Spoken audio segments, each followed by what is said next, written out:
Perfect. Peace River School Division respectfully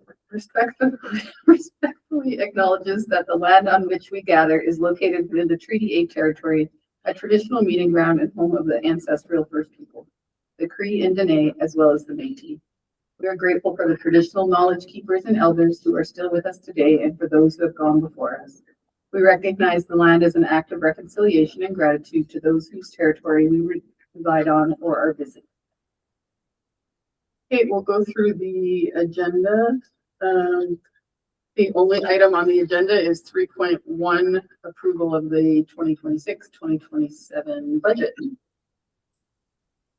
Can I get a motion to approve the agenda? David makes that motion. All in favor? Aye. Okay, we are 7, right? Yep.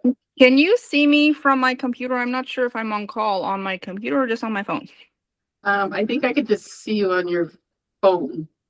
Okay. The thing you're not looking at. It's what I can see you. Okay. Okay, I don't think I'm on my computer. I'll keep trying. Okay, I will pass it over to Superintendent Thompson. Thank you, Madam Chair, and thank you everybody for joining again today on for a very important piece of work. As you know, we've been doing some work operationally to put together a balanced budget for your consideration for approval for the upcoming school year.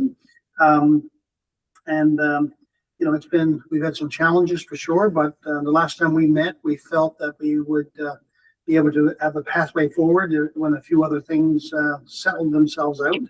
And of course, normally by now this would have been done, but just as we were getting ready to finalize the budget, we received some further information from Alberta Education and Childcare regarding extra funding.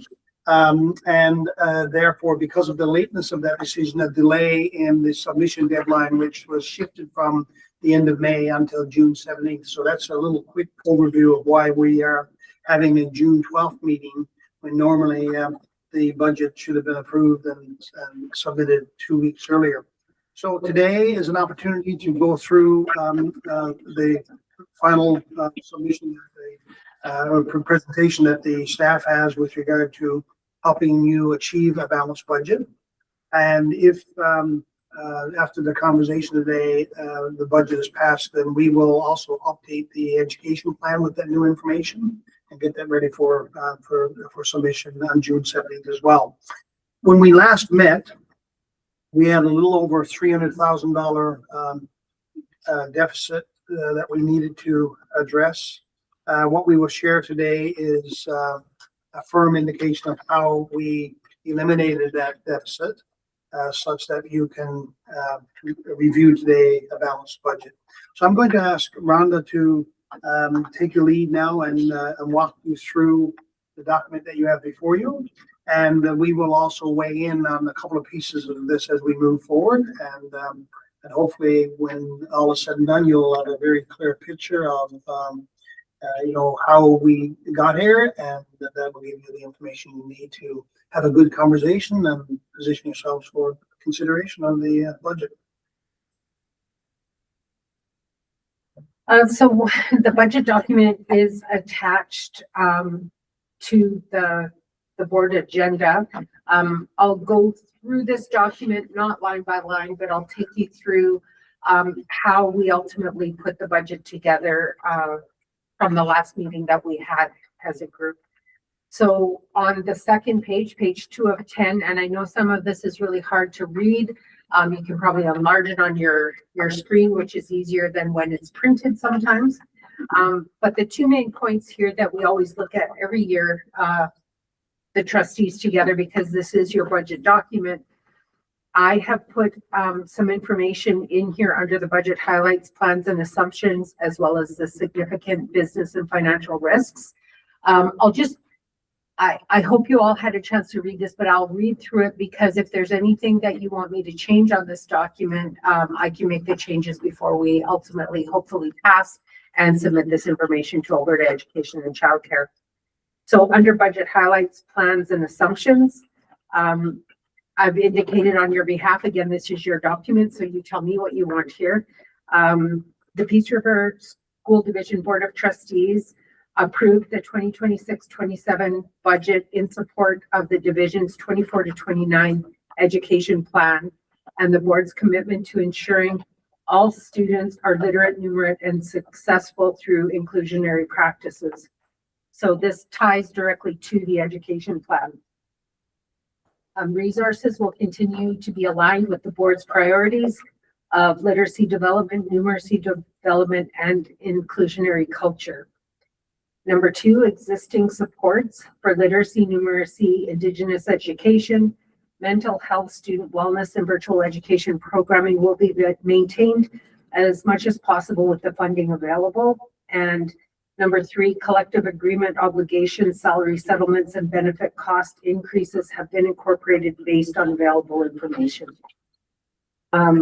Under the significant business and financial risks, the Board of Trustees recognizes that achieving the division's strategic priorities requires effective management of significant business and financial risks. Number 1, recruitment and retention of qualified teachers, educational assistants, bus drivers, trades personnel, and specialized support staff continues to be a significant challenge within northern rural Alberta. Labor market shortages may impact the division's ability to provide programs and services. Number 2, student learning, behavioral, social, emotional, and mental health needs continue to increase in complexity. Sustaining appropriate supports requires ongoing investments in staffing, professional learning, intervention programs, and community partnerships is difficult.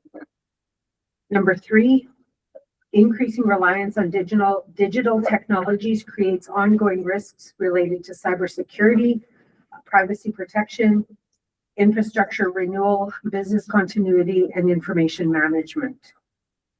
Lastly, there's probably more, but lastly here, the increase in staffing costs for non-ATA is increasing without a corresponding increase in the grant structure, which continues to cause challenges, and especially so with our deepening recruitment and retention challenges.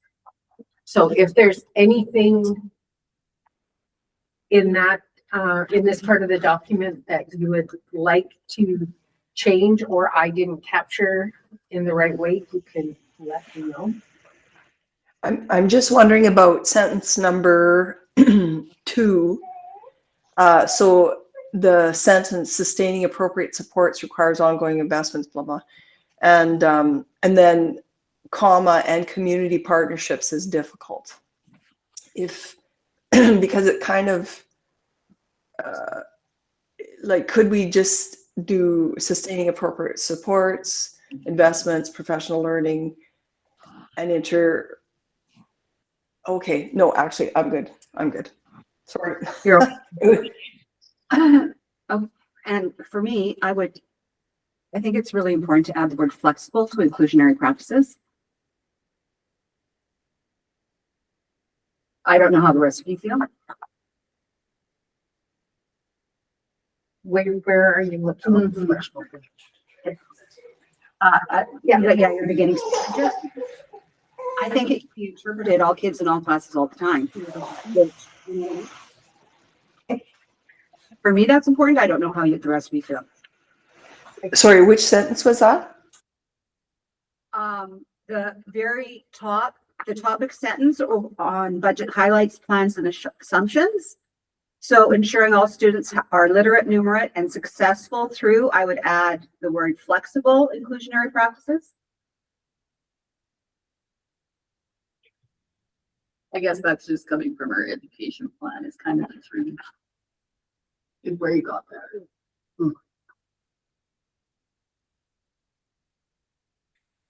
I'm not against, I'm not saying I'm against it.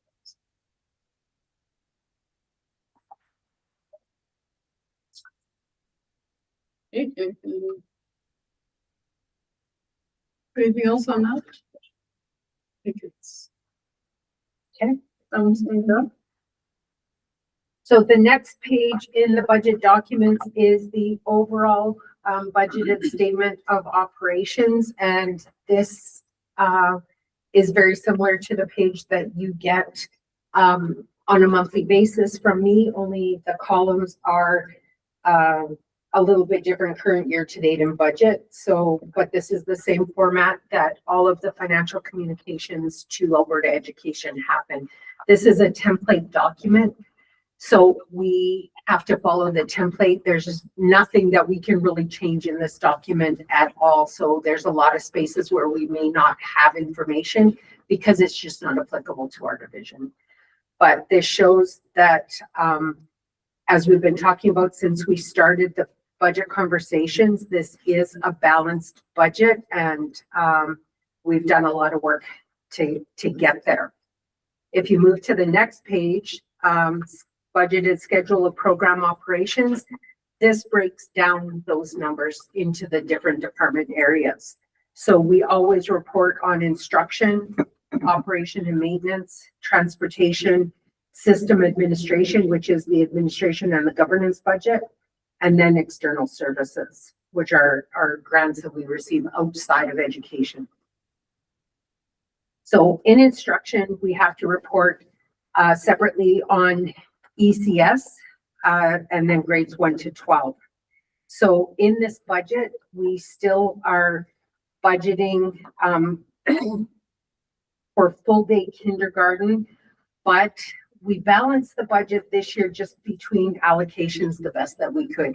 We usually show a deficit in this line, but because this is an ongoing thing and it's not always easy to break out all of the ECS costs out of the instructional side, this is just how we're reporting it this year in line with how we did the rest of the budget. I know this is a controversial subject. I know we've had some conversations about full day kindergarten because our funding is only 50%, 0.5 FTE for every student.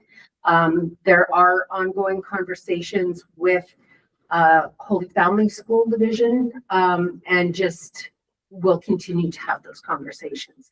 But this fall, we will still be offering full day kindergarten in certain schools in Peace River School Division, not all of the schools. Good thing.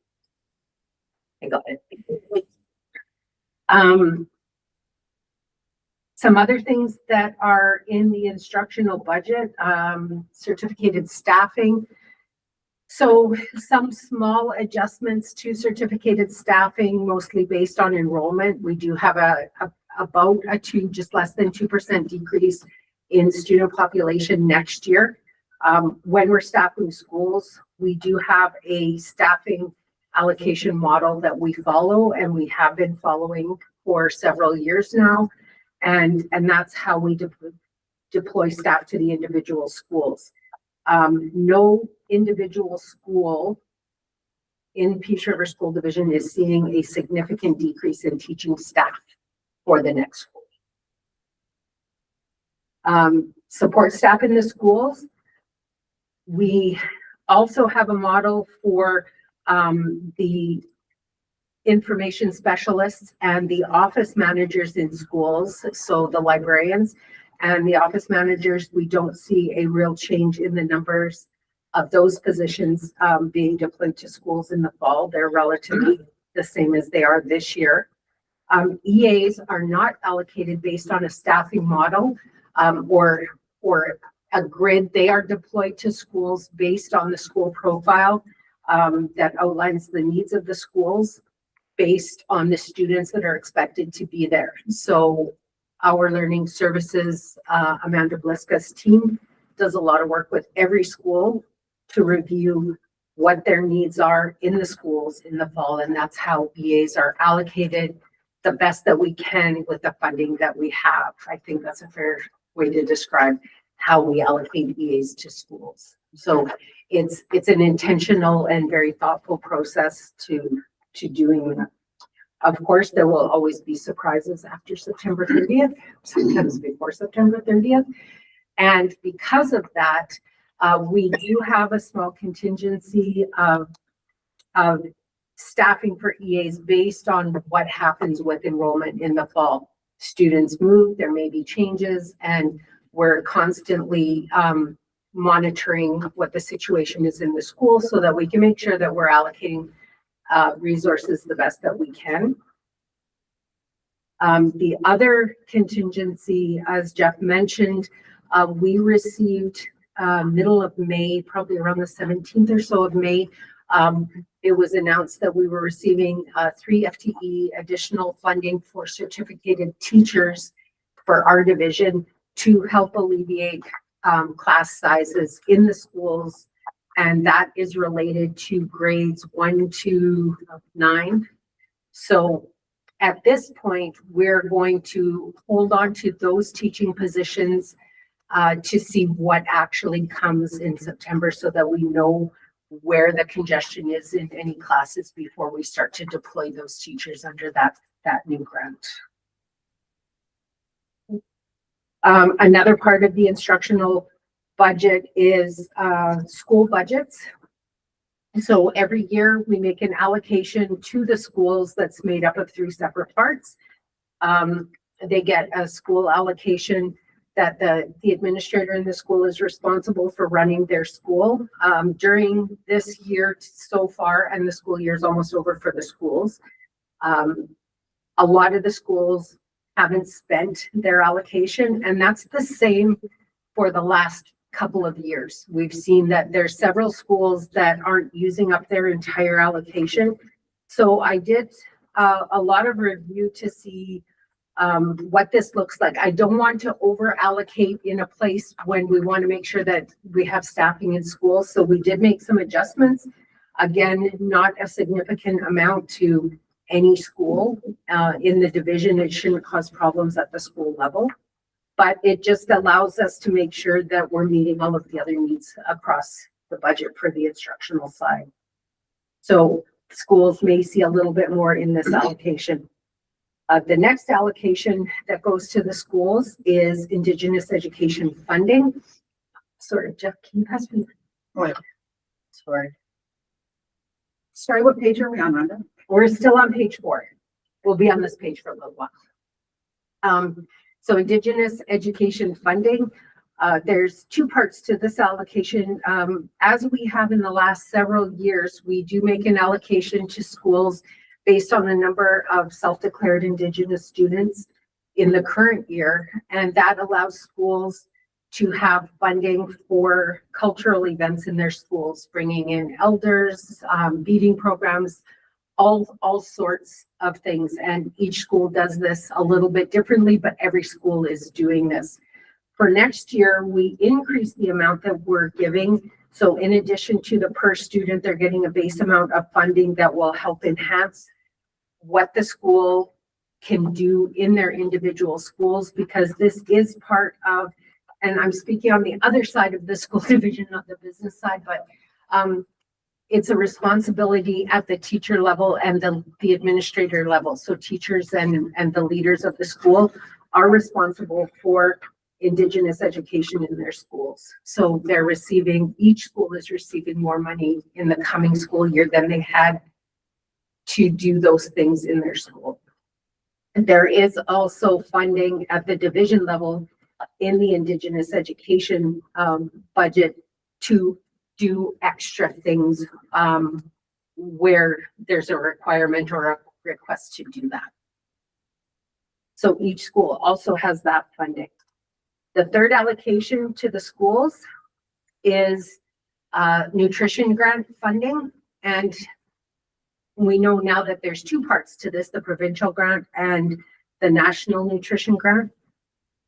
As I have in every year after the second year that we got this money, we used to allocate this differently, but for the past several years, we allocate the provincial nutrition grant to each school based on their enrollments. So they are responsible for running the nutrition grant as their school sees fit. So we don't have a one-size-fits-all program because each school has a different culture and different needs. So the schools are responsible for that funding. I've mentioned before that we did use a lot of the nutritional grant money that we got really late in the year this year to help buy a lot of appliances and upgrade appliances for the schools so that they have a really good ability to enhance what they already have. And for next year, we really want the schools to plan how they're going to build up their nutrition programs in the schools. So we will be doing a lot of work with the schools to help share the rest of the national nutrition grant funding. We're not holding it back, but we need a process to make sure that there's plans in place to use the money just so that we don't have to send any of it back.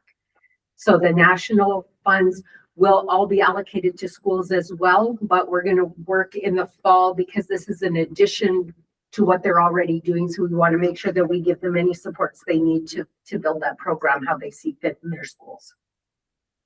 So those are the three different allocations of money that go individually to the schools. So like I said, there is a little bit of a decrease, but we've seen money not spent in the school. So at the end of the year, we weren't able to use that if we needed it somewhere else. So we just made a small adjustment there.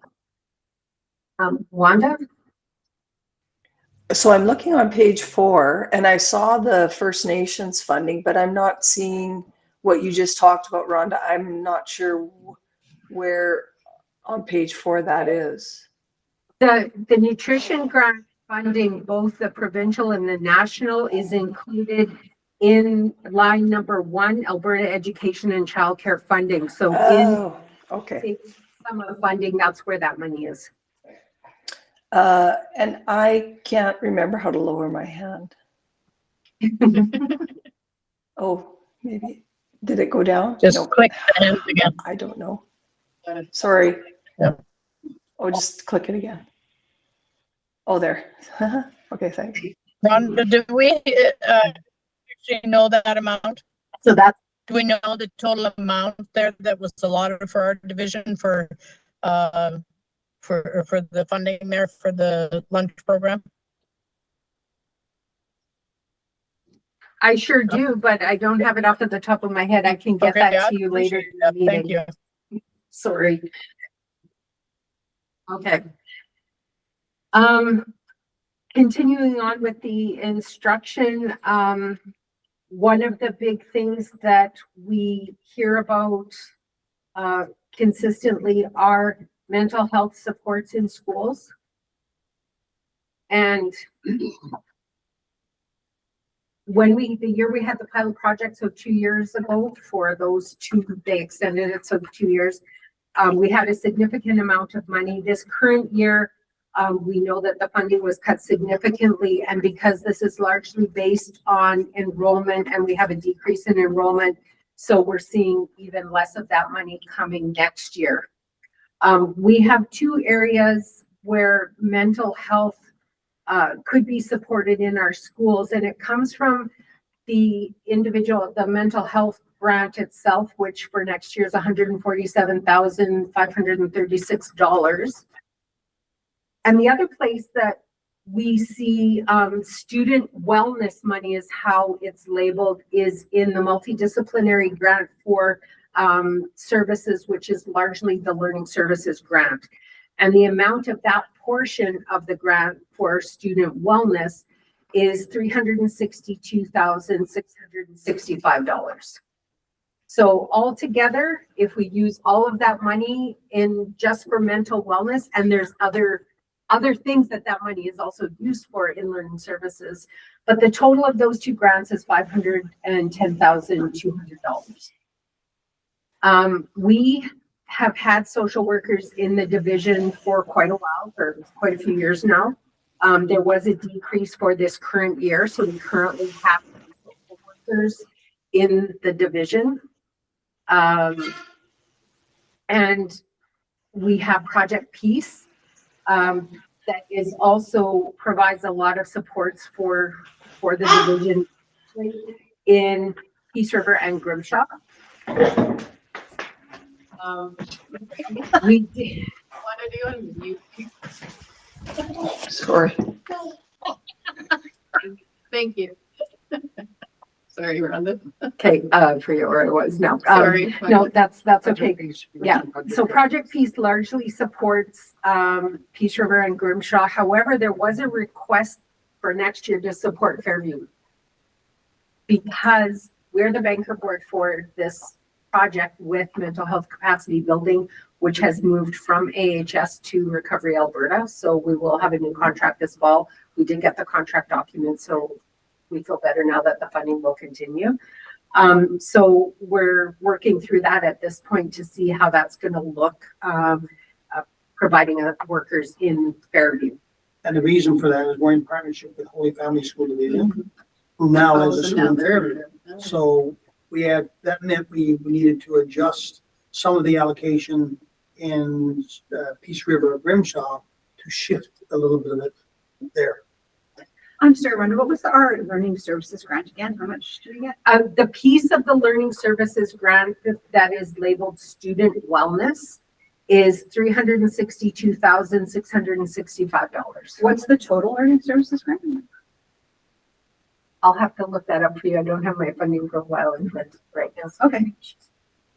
So the other part of that grant is the actual mental health grant.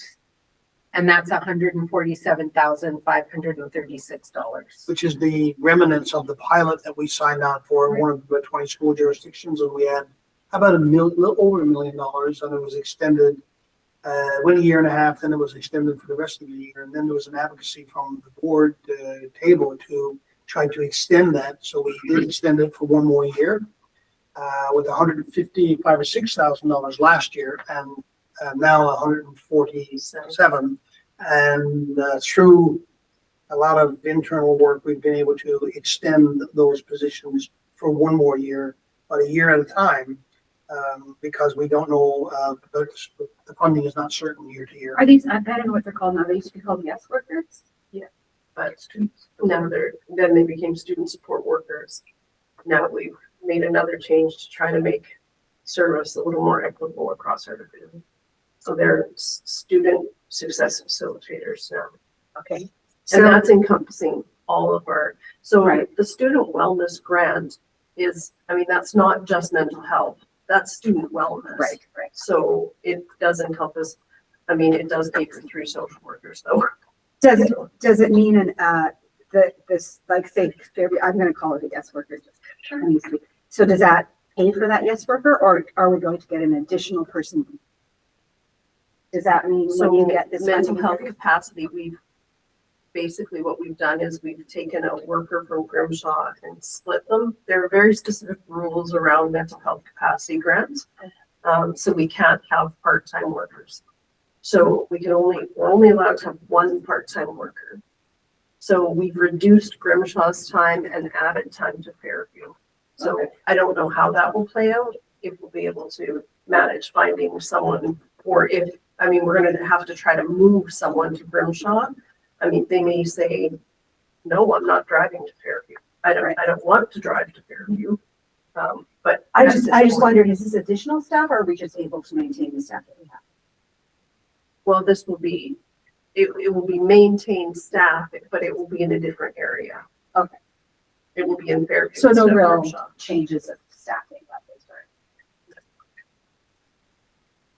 Okay, so just to answer the couple questions that I couldn't answer a couple minutes ago, the total nutrition grant for 26-27 for the next school year, including both the national and the provincial, is $616,068.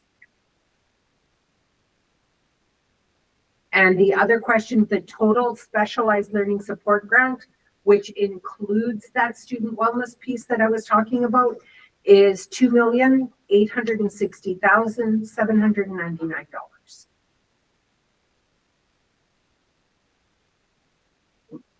So I talked a bit about Project Peace, and Project Peace funding is $618,000 a year for Peace River School Division and Holy Family, all inclusive with a manager position. So that's the funding level there.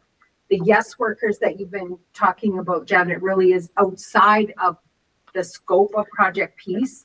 And we've tried to, I can let you talk about the student success facilitator position if you want. Sure. So they changed. So way back, we had success coaches from Project Peace, and we had yes workers in all our other schools. when the funding was cut, we had to change those positions, and then Jeff alluded to a pilot project. And then they brought in success coaches and student, what were they called? Student support workers. Support workers, yeah. So now what we've done, plus some of our schools also had Indigenous support workers, but many of them did not. So what we did is we put all of the funding together and we created one position called Student Success Facilitators. And we tried to give them the same job description. So we've got enhanced Indigenous supports in all our schools now. Because our success coaches or our support workers are working not specifically with Indigenous students, but with Indigenous students. They're working with mental health. They're working, so it's just a more inclusive program with the increased time for some schools. And then we have, of course, some schools like Nampa and Lord Garrison that do not have supports at this point. If they have social worker support if they want it.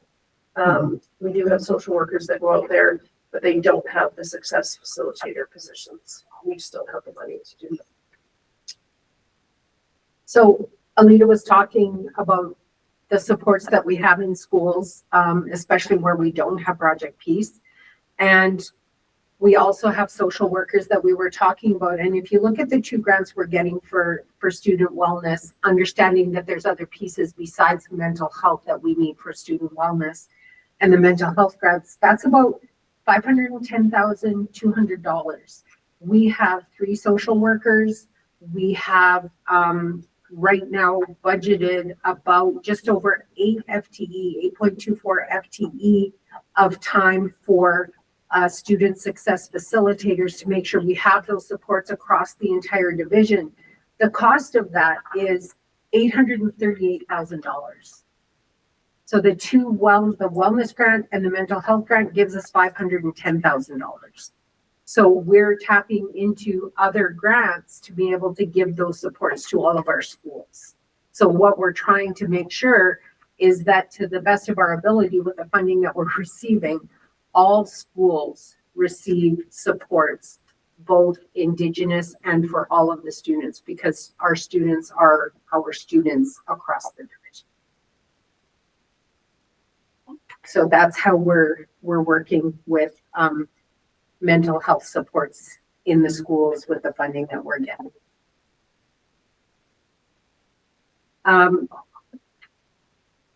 I think that somebody brought up the Indigenous education grant. Our Indigenous funding, which is about 1.7 million, broken down to a bunch of different parts. Parts are going directly to the schools. We're using that funding to put supports in schools. We're using that funding to have coordinator positions that help all of the students and to promote and support the education plan. So the Indigenous education funding is used in a lot of different ways to support the students that we have.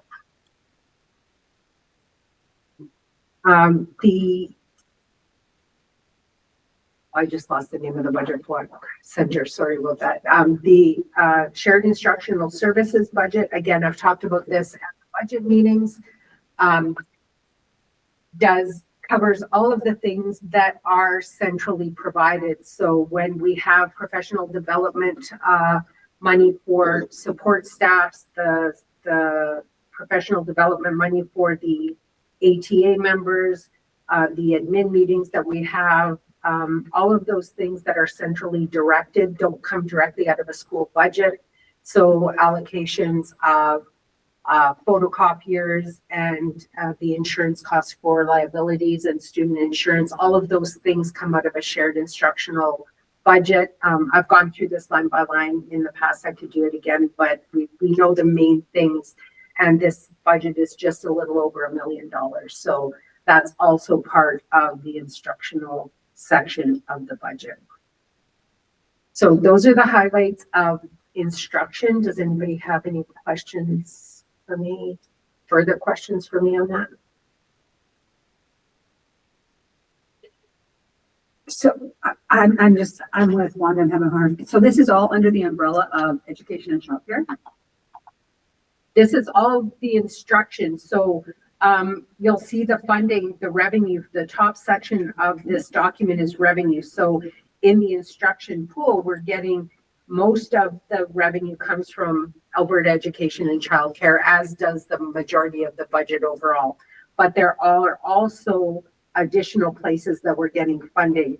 Federal government and First Nation, those are for our Duncan's First Nation students that aren't funded by the provincial government. Several different other government organizations that donate money to the school, gifts and donations, fundraising, that's all school generated funds, fees and other services that we provide. So that's where the revenue is coming from for the instructional department. And below that are the expenses budgeted, salaries. Can I ask, in just under gains on disposal of tangible assets, it says other, and grades 1 to 12 is 370. Is that the school-based fundraising? 370,000? Other is a good part of that in the school is generated funds. So cost for field trips or sports teams and Okay. goes into that for all of the schools.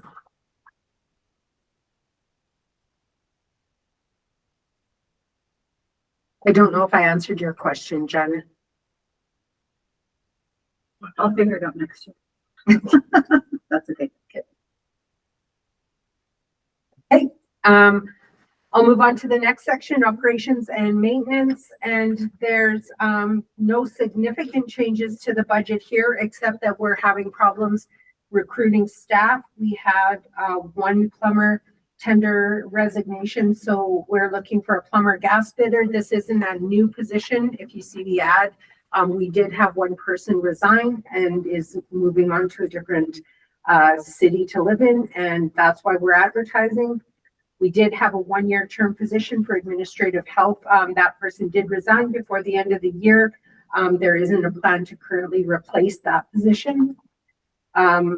In the trades team, we have had two positions. Right now, we do have one full-time person and a casual laborer who is doing a great job for us and is working almost full-time. So we will hang on to that person for as long as we can. We are seeing increased fixed costs, utility costs, insurance, all of those things that we have to pay. And we do know that we did see a slight decline in the IMR funding, the infrastructure maintenance and renewal funding that is usually used for larger projects. That was, some of the money was incorporated into the grant, and then the rest of it was redirected to the instructional grants. So with the increased fixed costs, that leaves less funding for other school projects. So we're using IMR and CMR, the capital maintenance and renewal money, wisely. We do have a carry forward in that account to help us in case we do have a large project that comes up, like having to replace an HVAC system or a section of roofing on one of the schools. So those are the main changes in that budget. Transportation, same thing in transportation. Not a lot of changes. The amount that we're seeing for revenue is the estimate that we have on our funding profile.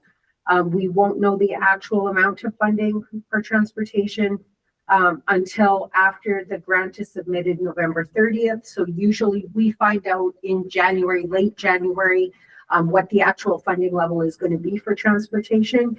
And there's many factors that affect that. We do cooperative busing with 2 other school divisions in our area. So depending on, of course, enrollment, where students are living, changes of the demographics, all directly affect our busing grant. So we're halfway through the year before we're guaranteed to know exactly what is going on with that grant and how much we're going to receive. We do have an estimate on gains on disposal of capital assets, selling school buses or other fleet vehicles.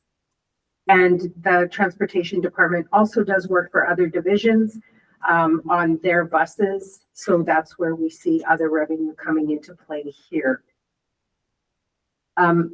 We do have fees, and the fees that we charge in transportation right now are only for ineligible students. So if a student who is within the walk distance wants to ride the bus, they buy a bus pass. So that's what the fees are for. Many school divisions across the province charge a bus fee to everybody that rides the bus, even if they're an eligible student. We have had conversations with our cooperative busing partners, and we will be reviewing these agreements because the changes in the transportation grant are making it more and more difficult with the cost of fuel and parts and new school buses and everything that's going on. We plan to have a meeting this spring. It was difficult to plan that meeting with our partners, so we still have that on the books to sit down and revisit that. So balanced budget for that department as well. System administration, two parts to this grant. We're aware part of this is the governance grant, and we did take a look at the governance grant and reduce the allocation to that grant. On the administrative side, we also made some changes. We took a look at anything that was not necessary in the division. We're looking at things like reducing catering or reducing any public events that we're doing. The executive team did give up some PD funds to make sure that we could fit all of the staffing into this area that we needed. We're capitalizing on attrition and the collegiate school and transportation industry advancement grants because we can use staffing that we already have to help fill positions that we're receiving other grant money for. So we're not looking at reducing the staff that we do have, but leveraging the levels of staffing that we have to fill positions in those new grants that just have come in this year. And just on the PD fund piece for a moment. So in our contracts, we have an amount of money for professional learning each year. And that's a negotiated piece, but we decided that for the executive team, which would be Alita's position, Rhonda's position and mine, that we would forego that for next year. That's a contribution. I mean, it's not a huge contribution, but it's a contribution to help, contribute to the pot. Moving forward, from a recruitment retention perspective for the board, hopefully you're in a spot where budgets aren't so tight that you can't put that provision in because you don't want to risk having that provision in the contract and then not being able to afford it. So it's one thing for people to have a provision in their contract and say, you know what, I'm going to pass on that in the upcoming school year. But you might have somebody in whose circumstances are such that they really need that.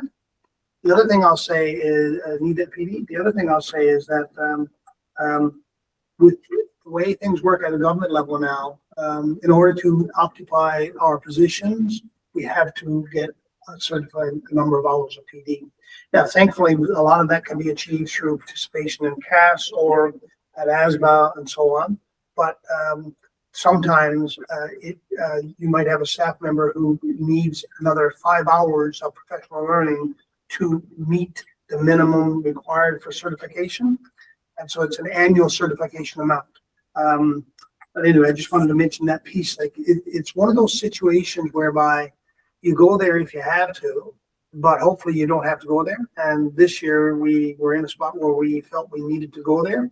And with no real negative ill effect, but that might not be the reality at some future point in time. So just it's a bit of a highlight with regard to where we are from a financial challenge perspective. It is a tough circumstance right now, even tougher than 3 years ago.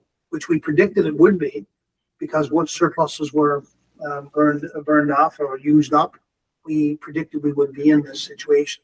So, but anyway, thankfully, what you're going to see more of in a moment here now is to see that, you know, we have pieced together a budget, and not haphazardly either, a budget that's been well thought out and that meets the needs and maintains the balanced budget. So that's basically the revenue and expenses in the different departments that we have in the budget going forward. So if you don't have any further questions on that, I'll just get you to move to the next page, 5 of 10. And So this I do have a question about the PD, because I'm not really, I don't see where that item is that you were talking about, PD, and also the PD for the central office. So what is that under? So you would see in these documents are, like I said, a template document that we have to follow this format for Alberta education. So when we're talking about the line and expenses, line 24, services, contracts, and supplies, that's where you're going to see all of that kind of stuff, along with a lot of other things like professional services that we have. I didn't go into, when we're talking about instruction, we pay Peace Collaborative Services about, how much is that up to now, Lita? Like, It's almost 800. yeah, almost $800,000. So that's all included under that services, contracts, and supplies line.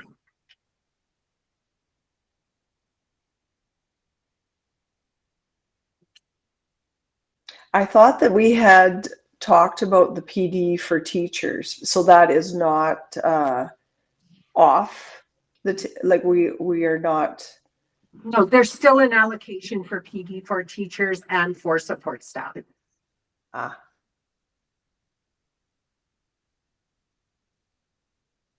Yeah, Madam Chair, I think what the trustee is referring to, there is it was a negotiated pilot project for additional PD, an additional amount of PD up to $60,000 a year. That was supposed to have ended when the, or would have been back on the table for negotiation, is a better way to put it, when the local bargaining was next to occur, but because of how things unfolded this past fall, local bargaining has been suspended until further notice, I guess. So the question was whether or not we would be able to sustain the $60,000 for professional development in that kind of way, or whether or not we wanted to sustain it in that kind of way. So there's right now conversations unfolding about interpretation of language in that collective agreement, or in the letter of understanding, a memorandum of understanding, and the language says the division on September 1st will contribute up to $60,000. The ATA's interpretation of that might be contribute $60,000, and the up to seems to be not playing out in the way that we interpret it. So we're still working that piece through. The reality was, as we were looking at, are we going to cut PD for our positions? Are we going to make other adjustments? Would we not go and look at this as well, because we're providing lots of other professional development opportunities for teachers? So we're still looking at that piece of it. We just need to get a final determination made as to whether or not a pathway forward can be taken on strong grounds. You know, no matter if we were to make an adjustment, we'd expect there'd be a grievance. And grievances are quite good, actually, because they're processes where you engage in conversations about matters of concern. But what we want to do is make sure that we are on solid ground, because grievances can sometimes become arbitration hearings, and you want to be solid on those kinds of things. So I think that's what you were referring to, Trustee Lauren, that conversation that we had earlier. Yeah. Okay. Okay. So the next page, page 5, is simply a really rough estimate of fees for extracurricular activity and school generated funds. That's really school based. So I'm going to move on to page 6. And this is an estimate of changes in accumulated operating surplus. So there's 2 halves to this page. The top half of the page is estimating what the balance is going to be at the end of the 2026 school year, which is August 31st. So on here, we do have a balanced budget for the current year. I think that we probably will come in with a bit of a surplus, but not a huge surplus. But the piece that's going to add to that surplus is going to be $484,000 estimate for the sale of the Dixonville property. So that has to be accounted for. The next line we see on here, you see a negative $350,000, and across from that is $950,000 coming out of capital reserves. That's for the purchase of school buses and for some other capital assets that are being purchased for the division. There's next an adjustment for depreciation and the deferred revenue that we receive, which is equal to the depreciation in the supported school buildings that we have. And then asset retirement obligation transactions. So overall, what you see happening here is at the end of the day, we're going to transfer just over $1.2 million into capital reserves. That's made up of 2 parts. It's the $484,000 of earnings that we're getting from Dixonville, because that has to go into capital reserves per the regulations. And then the other part is most of the depreciation on the school buses from the transportation department that allows us to buy school buses going forward. So that's the only transfer that we see is from the unrestricted surplus going into capital assets. At the end of the day, we don't really see an increase in our operating reserves. You will see under that column number 5, unrestricted surplus. We started out with 0 in unrestricted surplus at the end of the year. Again, I'm estimating this at this point because we're not done the school year yet. So this is an estimate, a slight, very slight increase in the unrestricted surplus. And the same thing happens for the budget year 26-27. We see there are board funded tangible capital asset additions, and the majority of those costs are school buses, and then some other capital assets that were purchased, are planned to purchase, which are mostly replacement of some fleet vehicles that are nearing or already at their end of life. Then the transactions, the adjustments for amortization and recognition of the deferred revenue or capital revenue from infrastructure, adjustments to the asset retirement obligation, and then finally transfer to capital reserves. And again, that's part of the amortization in the transportation department for amortization on school buses. So again, by the end of the next year, we really don't see any fluctuations in our operating reserves, and our capital reserves are going down slightly as the cost of school buses and other capital assets are increasing.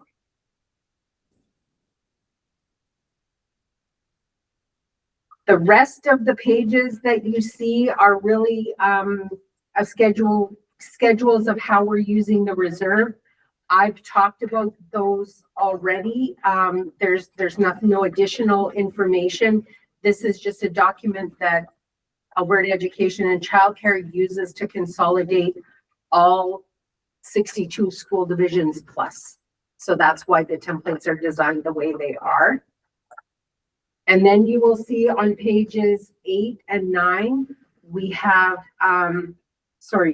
details of reserves is page 8. And this is all of the information that you've seen on a previous page, but pages 9 and 10, we see projected student and staff statistics. So this is looking at what we're expecting to have in the schools next year. And they say actual for 25-26, there's still one more adjustment they're going to make to these numbers, so they're not actual yet. But it's the comparison that they have. And that number would have been generated before the final fixed student count was done because this template was created in April. So even though it says actual, that's not the final number that our funding will be based on. And there still may be adjustments to the funding before the end of the year. So like I said, small reductions, getting closer to that 2%. And the staffing, the numbers are wrong that they have in the actual 25-26 numbers. I don't know how they just carried over numbers because they're not correct. I've made notes of what the actual amounts are. There really isn't a deduction of 16.1 teaching positions. So I've made notes in here. I can't change those numbers. And in the notes, I've told them how many actual we have right now. So there was just nothing that I could do about that with this template.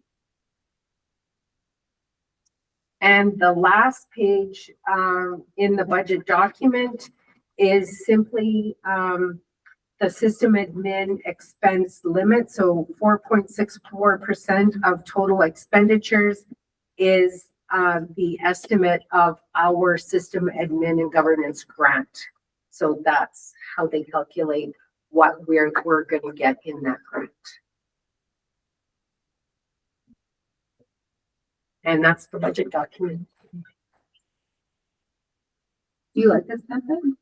No. Because it gives you information, but does it, like, I want more information, but less detailed. You know what I mean? Does that make any sense? And the financial reports are exactly the same. It's a template with no flexibility. Yeah. So it, As a board member, it doesn't give me much information, does it? Really? But Okay, anyone have questions? Well, I see students with severe disabilities took a huge leap from 2020 to 24 to 25, 26. Holy cow, that's a big leap. yeah, and it's misleading because we have a budget number and there was a huge increase, but the way that the numbers are presented on here and the timing of working with coding and entering information on students is fluid. It doesn't happen all at one time. So you're very correct. The number is exceedingly high, which provides challenges under our funding model, right? So we deal with these increase in complexities throughout the year after the budget has already been finalized.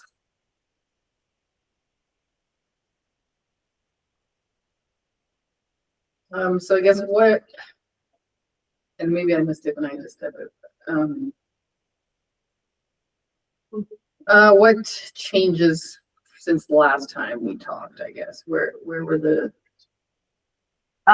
We didn't really make any changes except with virtual education. I guess I should have talked about virtual education.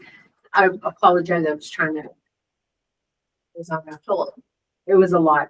So in virtual education, one of the moves that we made and to get from that $309,000 deficit was Hayden Gust was hired as the assistant superintendent of HR, and we're not intending to replace a position in virtual education or Peace Learning Connection, I guess is the correct title. And by removing that position, we need a new principal. So we appointed James Pobeda as the principal, but in taking a person out, we can't expect James, because we're not planning on putting a vice principal into virtual education. We can't expect to put two jobs together completely and ask him to do that work. So we took a look at all of the places, what we could do to make this work so that it was feasible for somebody to do the job. And home education was one of the things that we looked at because it is It's a significant job when it's on the side of your desk. And for Peace River School Division with about 39 students, and some of those are kindergarten, so they're half funded. They're not all grades 1 to 12, is a significant task when it's on the side of your desk. Those 39 students do not provide enough funding to hire really an additional person, because it would be less than $20,000 that we would have out of that funding to do so, less than a quarter of a teaching position.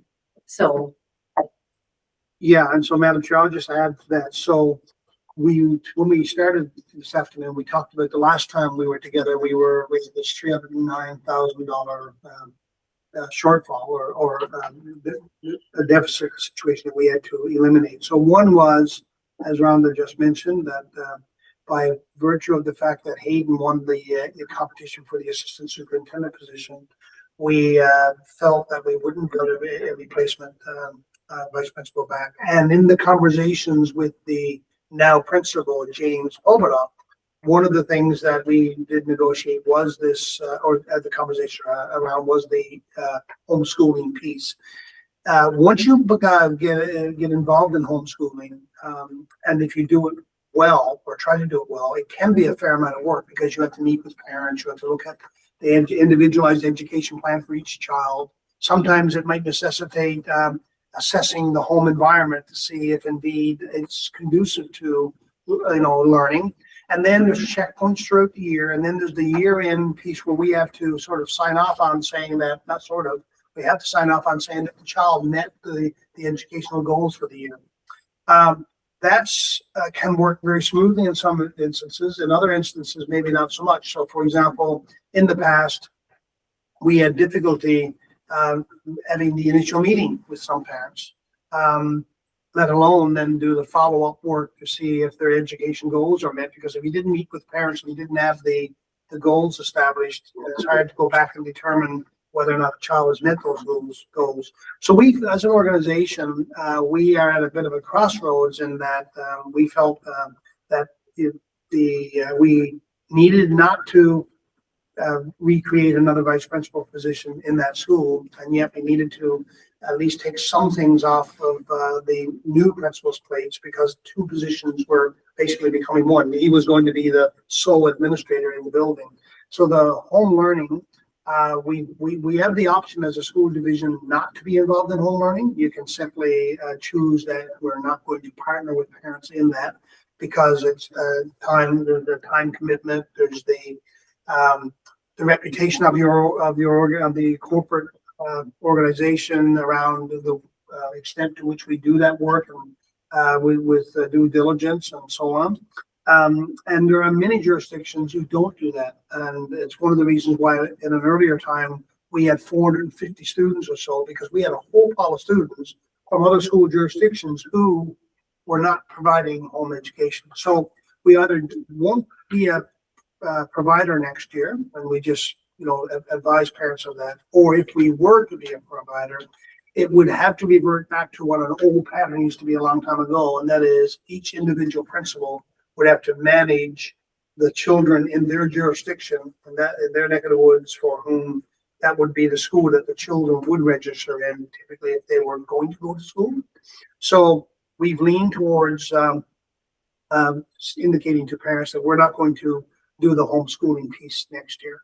Rhonda was saying earlier as well that when you're in, you get government money, and parents have 2 full years then to claim that money, and you have to keep that record up to speed. You have to be up to speed on that record, and then after the 2 years, if the money is not claimed, we have to turn it back to government. So there's a lot of administrative tasks associated with it as well. So that was one piece, and the rest of the $310,000 was alluded to a little earlier. I think we have 2 Indigenous education coordinators this year, which was new this year, because we had one for probably about 2018 till now, 2019 until now. One of those individuals is returning to a classroom, and so we decided that we would not fill that position. So we're going to be reducing our program coordinator complement by 1 full staff, our Peace Learning Connection by 1 staff member. So that gives us our 2 staff members with some other pieces, and that with cost of benefits and so on, allowed us to narrow that gap. So such that the budget information we have here now, albeit through a somewhat limited government template, is a balanced budget. Just for historical, trying to get my head, how long have they been using this template? For the budget, Yeah. not forever. I mean, there's been slight changes since I've been here. It's looked identical. They've added different Hasn't changed. pieces to it. It hasn't changed. So do you need anything from us on the home learning? Anything different? Madam Chair, no, I don't think so. All I would say is that, so the leaning is going to be towards simply, I don't mean it, when I say simply, I don't mean to portray it as being an insignificant matter. The leaning is to make contact with parents in the very near future. We wanted to hold off until at least today's meeting to advise them that moving forward, we would not be continuing to partner with a parent director that shared with the division. But here's a list of other school jurisdictions that they might want to reach out to. So that work is now being done. And so either after today's budget meeting, once we get the budget piece done, we will turn our attention to that Monday morning. Or at the latest after next Thursday's meeting, if it was something that the board really wanted to chew on a bit more, well, I would certainly do that piece. But other than that, our leaning would be towards simply indicating to parents that we're no longer going to move forward with that kind of support, because it's really, it does generate a little bit of money. But on 39 students at $450, it's $17,000. But that doesn't cover the total cost of the organization when you look at what's required on our end, on the back end. And the other big piece of it is, as we mentioned earlier, that's a piece on somebody's plate that if we left it there, now we're asking a person to do the principal's job, the vice principal's job, and this. And this was never on the plate of the principal before last year, because before last year, from about 2019 until 2 years ago, we went forward and we had a coordinator of home learning plus another staff member. And then we peeled back to one full-time staff member. We peeled back to a half-time in the last school year. And we eliminated that half-time position for the current school year and took what was remaining of that and gave it to the principal, Mr. Gust, and said, hey, can you deal with this on our behalf? So nothing needed per se, but certainly if there are concerns that people have or perspectives that trustees wanted to bring to the table, this would be a good time to do this. And if there was a lot of perspectives that people needed to bring to the table, then rather than delay this meeting, because it's primarily a budget focused meeting, you can always put it on the agenda for next Thursday's meeting. I just have one question. Can students who are homeschooling, whether through us or somebody else, can they still sign up for virtual education classes? Would they be able to? We no longer allow or accept students from outside of our jurisdiction to sign up for our virtual education classes. However, if we had a family in our jurisdiction who decided they wanted to do a course with us through teaching, then that would be the same as signing up, registering in a school. And in that regard, yes. Was then they're on our books as a student. So it's not unlike the conversation we had a while back in the meeting with the Clear Hills County about homeschoolers participating in school sports and so on. And we've opened that up to any homeschool parent, any parents who homeschool their children. If they wanted to register their children in our schools for 1 or 2 courses, they could certainly do that. And then we'd be able to go on field trips and do other stuff, right? Because they're covered under our insurance plan. And most of our homeschoolers, currently, all our homeschoolers are K-9. We don't have high school homeschoolers. They join our program through school. Okay, so virtual education would really be applicable here. Yeah. Okay, sure.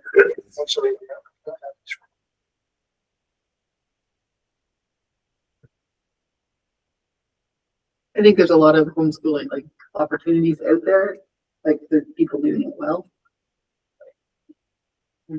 There are more and more school divisions, I believe, like us, that are pulling back from the film. because it's just it's a no-win situation. It costs more to operate than the funding you get every year, right? And there's It's no very account- difficult. and there's no accountability. Like, That's what I don't like. And some schools, some parents do a fantastic job with homeschooling, and they become very obvious very quickly. And then there are other homeschooling situations whereby it's very difficult because people have chosen to do homeschooling for a whole set of reasons, and they don't want to necessarily be too involved in having to bring paper documentation forward and that kind of thing. So it makes for challenging times.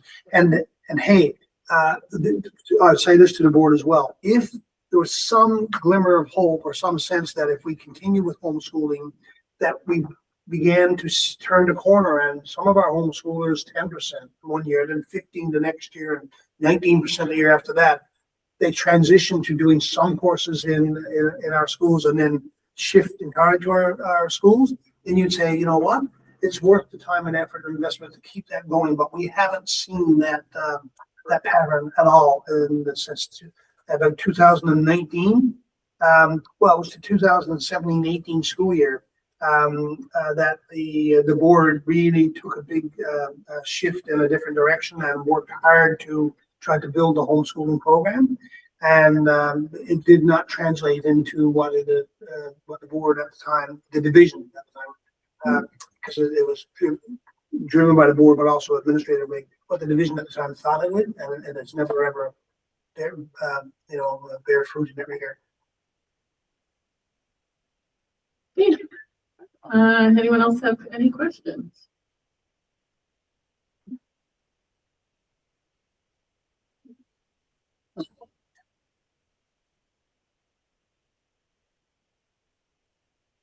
Are we ready? Does someone want to put a motion on the floor to accept the 2026-2027 budget? Motion to approve. Okay, Janet has the motion on the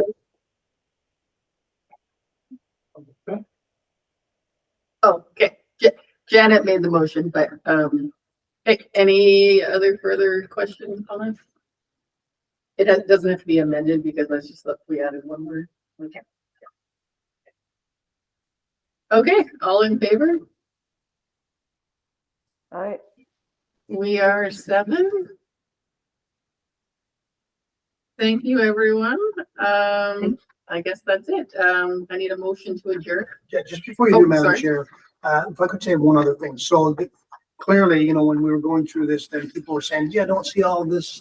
Because what Rhonda was doing, she was attempting to do a sort of a layer or two deep of specificity to say, hey, this $39 million amount here are some of the pieces of it. As we get into and you've had this experience this year, but each year, especially when we do quarterly updates, and then when there's the audited financial statements, you get to see this stuff broken out in a very significant kind of way. You see the what they call budget categories that we are funded on, the geographic and so on, and you see like Indigenous education money, and you see where we place that money across the grid on the top. So you get to see how that is all broken out and utilized in strategic kinds of ways. In this instance, it's sort of all rolled back up, right? So you almost want to, and I know what the temptation would be, gee, if you could just click a button and have that broken out, you'd see it a bit more. But this is the templated piece of it, and the assurances that you have as we move forward is the quarterly reports that you get, and then of course the year-end audited financial statement that you get, and which we've try to be as accurate as we possibly can be, and we are as accurate as we possibly can be, but there's always going to be slight variations that are difficult to predict. And this budget that you've just passed also has necessarily needs a small amount of contingency, because it can't be so tight that one little unpredicted expenditure puts the board in a very serious financial position. So there's always a little bit of a buffer. So when Rhonda mentioned earlier that surely to tell yet, but we might actually have a small budget surplus this year, there's an example of whereby the board made some decisions around its budget, expenditures unfolded, and we shifted money from one category to another throughout the year because we're all of a sudden spending more in that category than we thought, and less than another one. And then at the end, there's a small surplus. It could just as easily be a deficit, but deficits are much more problematic than surpluses. Surpluses are also extremely problematic if you have surpluses every year and you're building up a significant revenue, because you're trying to hit the sweet spot of spending the money in the year that you get it on the children that are in the system at the time. And so big surpluses means you either have so much money that you couldn't spend it all, or organizations held back to build up way more surplus than you needed. And as a result, programs suffered. So we're trying to find that balance now at a time when the spending footprint has shrunken substantially. Well, that's government's excuse to claw back then. If you're not spending the money we're giving you, you don't need it. Yeah. Well, and that's really the error that we're going through now. When, on the books, there's say $500, $600, $700 million in surpluses throughout the province. That number, by the way, is just as an example, it's not accurate. Don't know what it is for sure. Surely, if you go back and ask for more money and you actually have healthy surpluses, it's good fiscal practice to say, hang on now, you need to spend some of the money that you haven't spent yet. So yeah, there's that. What I'm happy about is that this board has continued to be supportive of efforts to try to ensure that we spend as much of the money as we can on the children that are in the system right now without, overspending and putting ourselves and the organization in a substantially challenged position. I think hopefully the worst of this is over for us in this regard. Schools have now become a little more accustomed to the fact that it's going to be different than it was, because the funding streams are radically different than they were. But we're going to continue to do what's best for kids every single time. And I think the board's got a good track record of that. When I say the board, I mean trustees have a good track record of that. And hopefully we are following suit and building a good track record as well.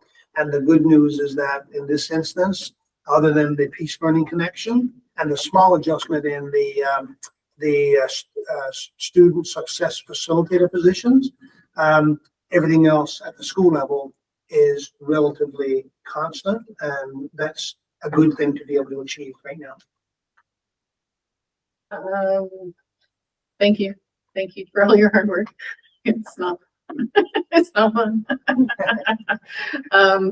But yeah.